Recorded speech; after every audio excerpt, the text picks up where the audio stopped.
Hi friends, నమస్తే. అందరూ ఎలా ఉన్నారు? నేను చాలా బాగున్నా అండి. సరికొత్త రెసిపీతో మీ ముందుకు వచ్చానండి. ఈరోజు రెసిపీ అండి పచ్చి రొయ్యలతో కోడిగుడ్డు అంటే పులుసు అండి. దానికి కావాల్సిన పదార్థాలు అండి పచ్చి రొయ్యలు అండి, 1/2 kgకి ఎక్కువే ఉంటాయండి, తక్కువ అయితే ఉండవు. ఇవి 6 బాయిల్డ్ ఎగ్స్ అండి, ఆనియన్స్, కారం, ఉప్పు, ధనియాల పొడి, గరం మసాలా, అల్లం వెల్లిపాయ పేస్ట్, పసుపు, కరివేపాకు, కొత్తిమీర, చింతపండు పులుసు అండి, పోపు గింజలు. పాలకూర అండి నేను ఇందాక చెప్పడం మర్చిపోయాను. ఇది కూడా ఫామ్ దగ్గర నుంచి తెచ్చింది అండి. ఇది కూడా ఆర్గానిక్, దీంట్లో కూడా ఎలాంటిది లేదండి. డైరెక్ట్ నేను ఫామ్ దగ్గర నుంచి తీసుకొచ్చింది అండి. దీంట్లో ఎలాంటి ఎరువు మందులు అవ ఏమీ లేదండి. ఫ్రెష్ పాలకూర. దీంట్లో పాలకూర కూడా యాడ్ చేయాలండి. ఓకే అండి, ఫస్ట్ స్టవ్ వెలిగిద్దామండి. దీంట్లో కొన్ని బౌల్లో వాటర్ తెచ్చుకుంటున్నాను నేను. వాటర్లో ఈ ఫ్రాన్స్ ఉన్నాయి కదండి, మనం కడిగి మంచి శుభ్రం చేసి పెట్టుకున్న పచ్చి రొయ్యలు దీంట్లో వేస్తున్నా అండి నీళ్ళలో.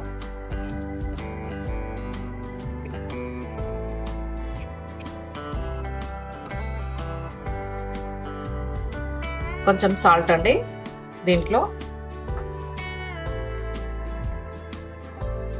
కొంచెం పసుపు అండి.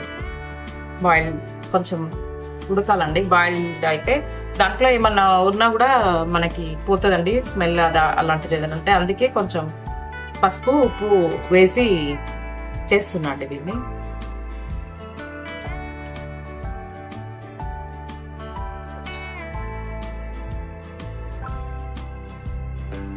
బాగా కుక్ అయింది చూడండి. ఉప్పు పసుపు వేసాం కదా మనం లైట్గా, చూడండి ఎలా ఉందో, మొత్తం మంచిగా అయింది. దీన్ని తీసి పక్కకు పెట్టేసి మనం కళాయి పెట్టుకుందామండి.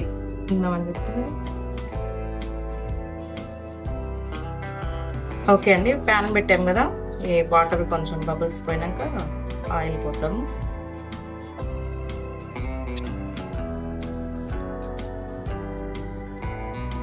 కొంచెం ఆయిల్ కాగిన తర్వాత పోపు గింజలు వేద్దామండి.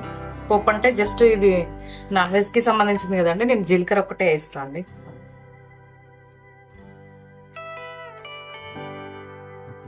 ఆయిల్ కాగిందండి, నేను జీలకర్ర వేసేస్తున్నాను.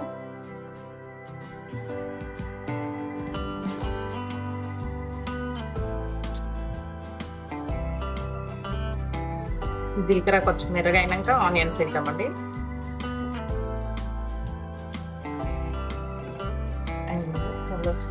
ఆనియన్స్ వేసి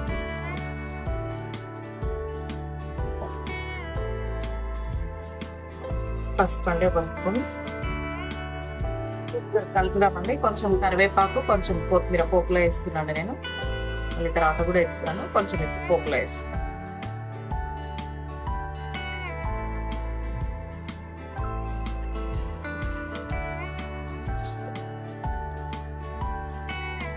ఆనియన్స్, అల్లం వెల్లిపాయ వేసాం కదండి, కరివేపాకు, కొంచెం కొత్తిమీర, పసుపు మంచిగా అయిందండి. ఇందాక మనం చూపించారు కదండి పాలకూర కట్ చేసి పెట్టుకున్నాను నేను సన్నగా తరిగి, ఇది దీంట్లో వేసేస్తున్నా అండి.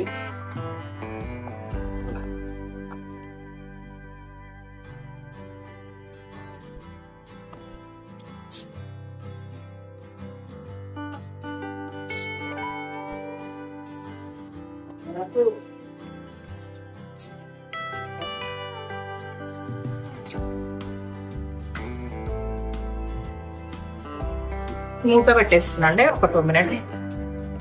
అసలు మూత వేసి చూద్దామండి. పాలకూర కూడా మంచిగా అయిందండి. గ్రీన్ గ్రీన్ గా వైట్ వైట్ గా చాలా బాగుంది చూడండి, మంచిగా ఆయిల్ కూడా. ఈ ప్రాన్స్ ఇందాక మనం ఉడకబెట్టి పెట్టుకున్నాం కదండి, అవి చేస్తున్నాను నేను.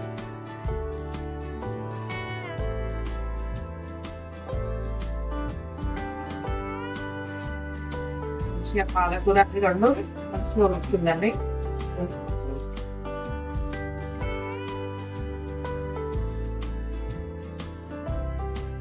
మళ్ళీ స్టేజ్లోనే కొంచెం కారం మీరు తినే టేస్ట్కి వేసుకోండి. నేనైతే దీనికి 3 tablespoons వేస్తున్నా అండి.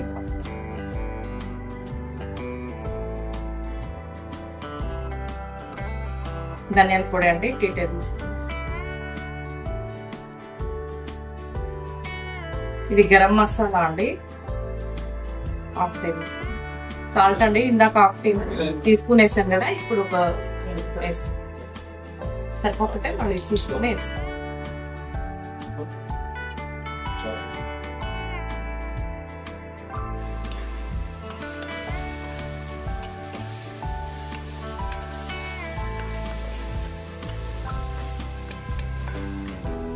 ఒకసారి మూత తీసి చూద్దామండి.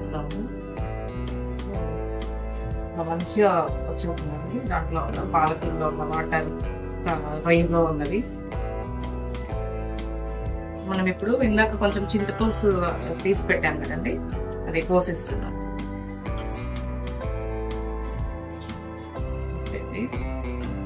ఈ ఎగ్స్ ఉన్నాయి కదండి, ఇవి దీనికి వేసేస్తాం. 6 eggs.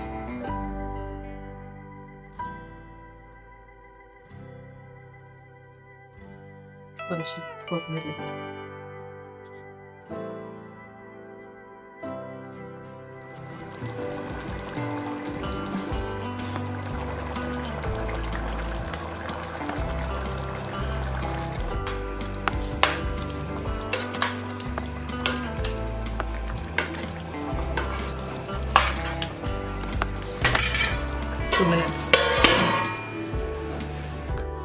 ఒకసారి మూత తీసి చూద్దామండి. 2 minutes అయింది కదా, ఇలా మంచిగా అయిందండి. ఆయిల్ కూడా పైకి సపరేట్ అయింది, పైకి వచ్చేసింది. అన్నీ మంచిగా ఉడికినాయి. అయిపోయిందండి. స్టవ్ బంద్ చేద్దామండి. ఇంకా సరిపోయింది నాకు. తీసుకుంటామండి నేను.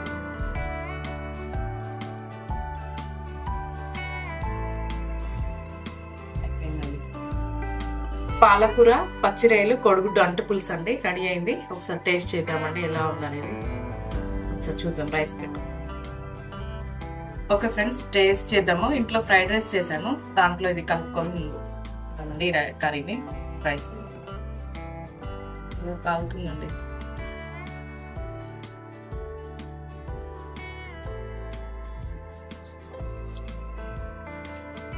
చాలా బాగుందండి. పాలకూర ఫ్లేవర్ కానీ మనకు ఇందులో పోసిన